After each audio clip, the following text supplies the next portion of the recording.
అందరికీ నమస్కారం. మన ఛానల్లోకి స్వాగతం. కార్తీక పురాణంలో తులసి వివాహం కథ, తులసి యొక్క జన్మ కథ అని కూడా చెప్పుకోవచ్చు. ఈ కథను పూర్తిగా ఎవరైతే వింటారో వారికి అష్టైశ్వర్యాలతో పాటు వారు కోరుకున్న ఫలితాలు అన్నీ కూడా సక్రమంగా జరుగుతాయి. వారికి ఎలాంటి ఇంట్లో కలహాలు ఉన్నా కూడా అవన్నీ కూడా దూరమైపోతాయి. ఇక ఈ ఇంతటి విశిష్టత కలిగినటువంటి ఈ కార్తీక మాసం గురించి మనం వివరంగా తెలుసుకుందాం. ఇది కార్తీక మాసంలో అత్యంత పవిత్రమైన మాసం అని కూడా చెప్పుకోవచ్చు. కరమైన కథ అని కూడా చెప్పుకోవచ్చు. ప్రతి సంవత్సరం కార్తీక శుద్ధ ద్వాదశి లేదా త్రయోదశి రోజున తులసీదేవిని వివాహం చేస్తారు. తులసీదేవి జననం ఎలా జన్మించిందో అనేది ఇప్పుడు ఈ వీడియోలో వివరంగా తెలుసుకుందాం. ఈ వీడియో మీరు మొదటిసారి గనక చూసినట్లయితే సబ్స్క్రైబ్ చేసుకోండి. అదేవిధంగా ఈ వీడియోని ఎక్కడ కూడా స్కిప్ చేయకుండా పూర్తిగా చూడండి. అప్పుడే మేము ఏం చెప్తున్నామో మీకు పూర్తిగా అర్థమవుతుంది. తులసీదేవి జననం అంటే ఏ విధంగా జన్మించింది అనేది ఇప్పుడు మనం ఈ వీడియోలో వివరంగా తెలుసుకుందాం. ఒకసారి శ్రీ మహావిష్ణువుకు భక్తురాలైన వృంద అంటే తులసి అనే ఒక అప్సరస ఉండేది. జలంధరుడు అనే రాక్షసుని వివాహాన్ని చేసుకుంది. జలంధరుడు విష్ణుమూర్తి యొక్క భక్తుడే అయినా అసుర గర్వంతో దేవతలను బాధ పెడుతూ ఉండేవాడు. ఎప్పుడు అనేక సమస్యలతో సతమతం చేస్తూ ఉండేవాడు. ప్రజలను దేవతలను హింసిస్తూ ఉండేవాడు. ఎంతటి దుర్మార్గ పనులు చేపట్టేవాడు. బృంద తన భర్త శక్తితో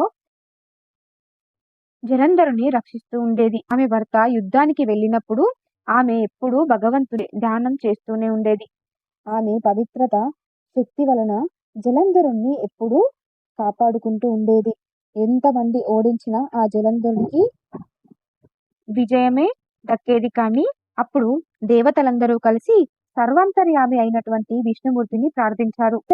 ధర్మ విరుద్ధంగా ప్రవర్తిస్తున్నాడు.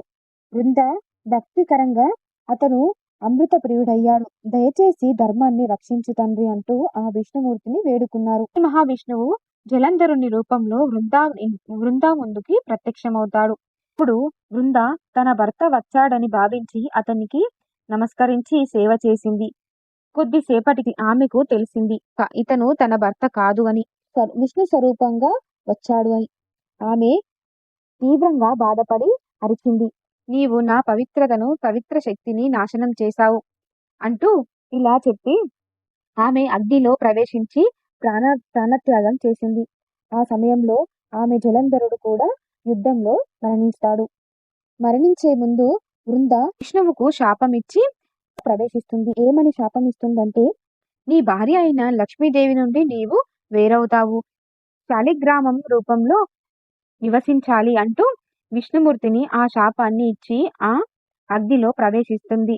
అప్పుడు విష్ణుమూర్తి ఇలా అంటాడు, వృంద నీ పవిత్రతను నేను స్మరించుకుంటాను. తులసి మొక్కగా అవతరిస్తుంది. నా పూజలో తులసి దళాలు లేకుండా, తులసి లేకుండా పూజ చేస్తే ఆ పూజకు ఫలితం అనేది లభించదు, పూజ అసంపూర్ణమవుతుంది అని. ఆ తర్వాత తులసీదేవి భూమిపై ఒక మొక్కగా జన్మిస్తుంది. విష్ణువు శాలిగ్రామ శిల రూపంలో ప్రత్యక్షమవుతాడు. ఒకరోజు విష్ణువు తులసిని ఆశీర్వదిస్తూ ఇలా అంటాడు, తులసి నువ్వు నా అర్ధాంగిగా పూజింపబడతావు. ప్రతి సంవత్సరం కార్తీక శుద్ధ ద్వాదశి నాడు నీకు నా వివాహం జరుగుతుంది. అప్పటి నుండి ఈ రోజు వరకు మన శాస్త్రీయ ధర్మం ప్రకారం తులసి వివాహాన్ని అంగరంగ వైభవంగా మనం కార్తీక మాసంలో జరుపుకుంటాము.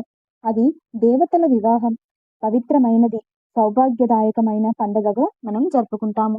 తులసి వివాహం పూజా కార్యక్రమం ఎలా జరుపుకోవాలి, ఎలాంటి నియమాలను పాటించాలి అనేవి మనం ఈ వీడియోలో తెలుసుకుందాం. తులసి మొక్కను శుభ్రపరిచి చక్కగా అలంకరించుకోవాలి. ఆ తరువాత శాలిగ్రామ స్వామిని పసుపు కుంకుమలతో చక్కగా అలంకరించాలి. తులసి మరియు శాలిగ్రామాన్ని కలిపి కాపురం చేసినట్టుగా వివాహం చేయాలి. స్వామివారికి ఆ రోజు నైవేద్యంగా పులిహోర, చక్కెర పొంగలి నైవేద్యంగా సమర్పించవచ్చు. చివరగా తులసి వివాహాన్ని జరిపి తులసి వివాహ కథను పఠించాలి.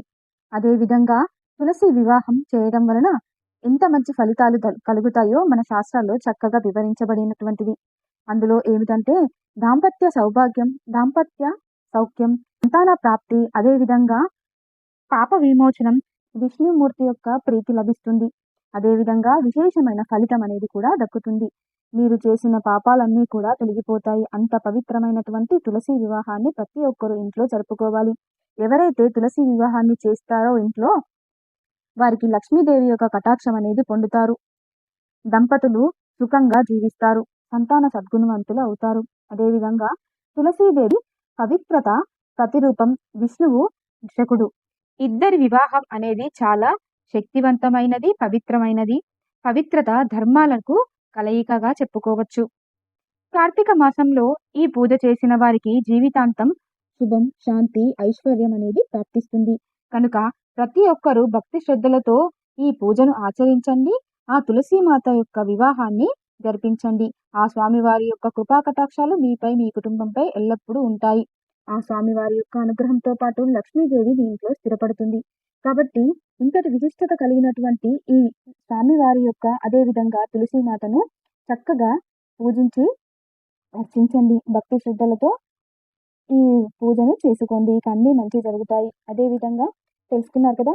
మరిన్ని ఆధ్యాత్మికకరమైనటువంటి విషయాల కోసం మన ఛానల్‌ని లైక్ చేయండి, షేర్ చేయండి, సబ్స్క్రైబ్ చేసుకోవడం మాత్రం మర్చిపోకండి.